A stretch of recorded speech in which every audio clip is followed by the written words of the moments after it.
It's an exciting time. Rowing's been included for the Paralympic Games, so it's adaptive rowing. My category is trunk and arms, so mixed trunk and arms. So we have our boat's a little bit wider than a conventional scull. Our seats are fixed opposed to sliding, so therefore we're pivoting from our pelvis and using our upper body. My rowing partner is Catherine Ross. I met her last year at the Nationals. She won the female category, I won the male category. They put us together. They said, you guys look like you're good enough to take on the Americans that have never been beaten. So into the World Championships in Germany. Great to be a part of the Australian rowing team. Good example of inclusion.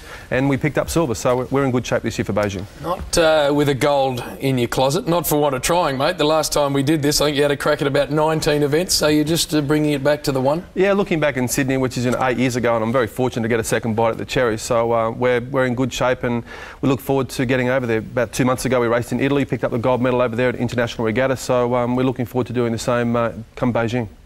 And John, I mentioned in the opening there about the crash that left you a paraplegic. Can you take yourself or take us back to the sort of mindset? We're seeing pictures here. Can you remember your mindset at that time when that happened? Yeah, fortunate for me, Gilly, this truck hit me from behind, so I have no recollection of the accident, which I guess is a blessing in disguise. My father was told the night of the accident that from the surgeon did not expect me to live due to the extent of the injuries. So I was very fortunate to pull out of that, and sort of the mindset was I'm lucky to be alive, and number two, I've still got use of my upper body, so let's get into this wheelchair and get into life. And you certainly have done that. It's been quite an incredible performance from yourself. And as I said, the range of sports you've had a go at since that day, which is, I think, the anniversary, is it today? Or the anniversary was on Friday, which is the 27th, so 20 years. I mean, let's have a look at this. Is the English Channel that, you've conquered, if you like, among 1,000 other things, and this was an incredible performance. What time of year was that for a start? Yeah, that was in August, which is coming up now. The water temperature in the English Channel is around about 15 or 16 degrees, so pretty chilly for most people to go for a swim at that time. Very lucky to get to the other side. Here's a bit of footage from doing Hawaii the first year in '95 with my best mate John Young, and great to cross the finishing line there in 14 hours and 52 minutes. That's a Hawaiian Ironman. Correct, yeah. So it was no wheelchair athlete had ever done the Hawaiian Ironman or completed the course, so I was very happy to fly the Australian flag and get across the line. And then you had a crack at the double. So the one wasn't enough, you did the double. Explain to us what the distances are here. Sure, this is the footage now. This is the Ultraman in Hawaii. So you actually go right around the island over 3 days. So you start off with a 10K swim. I was second out of the water in 2 hours 55.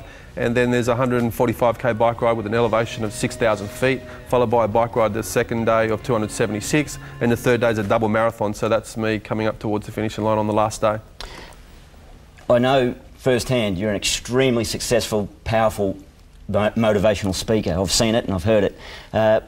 That part of your life and your business, do you just put that all on hold now as you prepare for Beijing? Yeah, absolutely. The time is to focus absolutely on this gold medal. We have an opportunity to pick up the gold, and both Catherine and I are working very hard towards that. We're training, 3 times a day, 6 days a week, and it's all focus is on Beijing to pick up that gold medal, and we can pick up the speaking and do those other things because there's been lots of lessons that have been learned over those 20 years, and looking forward to sharing those with the corporate world and others post Beijing. The timing of the events in Beijing, where do they sit with the Olympics that'll go over the 14 days? Is it straight afterwards? Are they blending them in? How's it going to work? You're right. The Olympic Games take place. There's a 2-week break, and then the Paralympics take place. So all the infrastructure is in place, and looking forward to being a part of the Games. What about the smog that goes on over there, Johnny? Because we've all been hearing about the marathon athletes not necessarily wanting to run if it's bad enough. I mean, it's going to affect you too. Yeah, it's going to be pretty tough. As I understand, they're going to be closing down industry, which obviously creates the smog in the first place. So that's going to have a big difference before the Games. Also understand that there'll only be certain vehicles having access to the roads. Also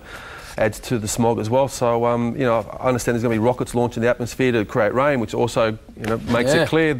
And it's going to be very exciting because the eyes of the world will be watching China, and they're all about saving face. So I'm sure the Games are going to be a great success.